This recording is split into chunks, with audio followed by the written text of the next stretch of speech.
For thousands of years, scattered across every corner of the planet, civilizations separated by oceans, languages, eras, and beliefs, all told the same impossible story.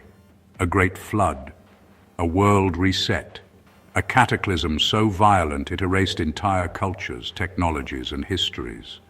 A memory so horrifying that our ancestors encoded it in stone, myth, religion, architecture, astronomy, and oral tradition, as if begging the future to remember what they survived.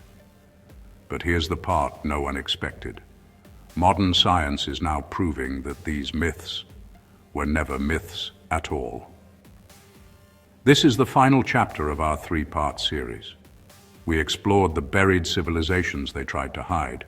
We exposed the ancient technology they could never explain. And now we uncover the event that wiped them from existence. The event that reset humanity. The global flood. A disaster written in ice, mud, stone, star maps and ruins hidden beneath deserts, jungles, mountains, and oceans. And when you see how every civilization on Earth describes the exact same catastrophe, and when you see how it connects to the Younger Dryas impact, you will realize this. Humanity didn't begin in simplicity, it began twice. Every culture we study, nearly every single one, carries the memory of a world-ending flood. The Sumerians wrote of a flood sent by the gods. The Egyptians spoke of a deluge before the first kingdom. The Greeks wrote of Deucalion and Pyrrha repopulating the world. The Maya preserved their flood in the Popol Vuh. The Hopi remember the third world destroyed by water. The Chinese carved the legend of Emperor Yu taming the waters. India recorded Manu surviving a cosmic flood. Norse sagas spoke of Ymir's flood of blood. Even remote island cultures in the Pacific tell of a drowned world. Different continents, different belief systems, different eras, one identical memory. Ancient people do not all hallucinate the same disaster. Something happened, something the entire planet witnessed, something powerful enough to end a world, advanced enough to build Göbekli Tepe, Derinkuyu, Tiahuanaco, and possibly far older civilizations we have yet to uncover. The stories weren't metaphors, they were warnings. Across cultures, across languages, across eras, survivors described the same sequence of events. A sudden warming, a shaking of the earth, a tearing of the sky, fire from above, thunder louder than mountains collapsing, and then water, endless water, walls of ocean swallowing entire countries, rain that fell like stone, clouds so black they blocked out the sun, and finally, silence. A world changed forever. These aren't poetic descriptions, they are eyewitness reports. But eyewitness reports of what? What could trigger a global flood, instant climate chaos, mega tsunamis, earthquakes, mass extinctions, and the collapse of the last advanced human cultures? Modern science now gives us the answer. 12,800 years ago, something struck the Earth, not a single meteor. A fragmented city-sized comet. Its pieces rained down across the planet, striking the ice sheets that covered North America and parts of Europe. Imagine glaciers 2 miles thick. And now imagine a comet exploding above them with the force of several thousand nuclear bombs, instant vaporization, mega floods, wildfires stretching from horizon to horizon, a shockwave that erased entire ecosystems, airborne ice shards launched around the world like bullets. Everything changes in minutes. This wasn't gradual. This was instant apocalypse. And here's the part that ties everything from Video 1 and Video 2 together. The civilizations that existed before the flood weren't primitive. They were advanced. Maybe not like us, but advanced in ways we still don't understand. Göbekli Tepe, the lost Sahara cities, the megalithic builders of Peru, ancient maritime cultures wiped out by rising oceans, civilizations with astronomy, mathematics, and stone engineering far beyond what should have existed, and in a single moment, they were gone. This was the reset, the first reset. The world after the impact was not the world before it. And the survivors, the few who lived through the ash, the fire, and the drowning of continents, became the ancestors of the cultures we now call ancient. But they were not the beginning of civilization. They were rebuilding. For decades, mainstream archaeology rejected the possibility of an advanced pre-flood civilization until the evidence became impossible to ignore. Let's break it down. Göbekli Tepe, 12,000 years old, massive T-shaped pillars with precision carvings, aligned to constellations, astronomical knowledge far beyond its supposed era, and most bizarrely, intentionally buried. Who buries a temple unless they're trying to protect knowledge from destruction? Derinkuyu, the underground city, 18 stories deep, carved from volcanic rock, ventilation shafts, security systems, enough room for 20,000 people, not a cave, a shelter, a refuge. The Sphinx erosion, water erosion, not wind, meaning the Sphinx predates the desert, meaning it existed before the flood.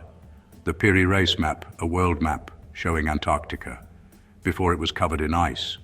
Who mapped the earth when half of it was frozen and uninhabitable?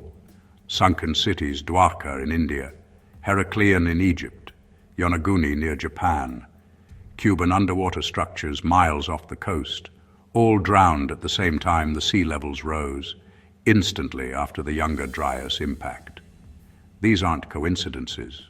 These are fingerprints, footprints of a lost human chapter, civilizations erased overnight. In video 2, we explored the ancient technologies that defy explanation: precision stone cutting, megalithic transportation, earth resonance engineering, geometric encoding in sacred sites, electromagnetic architecture, perfect alignments to pre-flood skies. Now we understand why these technologies were lost. Their creators were wiped out. When the world burned, their knowledge burned with them. When the oceans rose, their cities drowned. When the sky fell, their libraries turned to ash. But their survivors, the ones who lived, carried memory, trauma, stories, warnings, and they tried desperately to pass them down. We call them myths, but myths are what remain when history dies. When you line up the evidence, a picture emerges. Humans didn't slowly crawl out of caves and invent civilization. We were knocked down, erased, reset. And everything after the flood, Egypt, Sumer, China, the Olmec, the Maya, the Indus Valley, even early Europe, were the descendants of the survivors, rebuilding, restarting, piecing together fragments of a world their ancestors lost. The flood wasn't just a tragedy. It was a deadline, a historical wall. Before it, a world we barely remember. After it, the world we know. And the myths of that ancient destruction became the oldest warnings in human memory, warnings we ignored. In the last 5 years alone, discoveries have exploded. Meltwater channels in North America, the size of inland seas, nanodiamonds formed only by cosmic impacts, black mat layers filled with impact material, charcoal bands indicating global wildfires, buried forests in the Arctic, shock-melted glass in Syria and South America, ocean sediment layers showing instant sea level rise, human settlements found under 400 feet of water, evidence of rapid climate collapse in ice cores. Every piece points to the same event.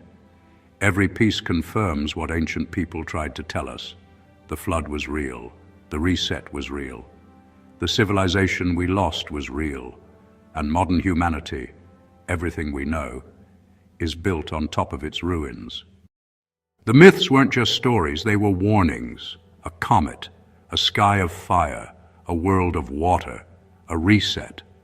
Why did every civilization preserve it? Because they knew it would happen again. Celestial cycles, precession, meteor streams, long-period comets, the Taurid complex, the debris field Earth passes through every year. Ancient astronomers weren't just studying the stars. They were watching for danger. Maybe they tried to warn us. Maybe they built megaliths to encode astronomical cycles. Maybe they carved sky maps in stone to teach future generations what destroyed them. Maybe the ancients weren't primitive scientists. Maybe they were survivors teaching their children how to survive the next catastrophe. This is the final chapter of our three-part journey. Video 1 revealed the buried civilizations forgotten by history. Video 2 uncovered the ancient technology no one can explain. Video 3 now exposes the event that wiped those civilizations out. Together they reveal the full picture. Humanity has lived through cycles, rises, falls, golden ages, dark ages, and catastrophic resets. We are not the first advanced civilization. We are the latest attempt. And the warnings carved in stone, buried in myths, encoded in temples, and remembered in every ancient culture tell us this: what happened before can happen again. This is uncharted secrets, and the truth is only getting started.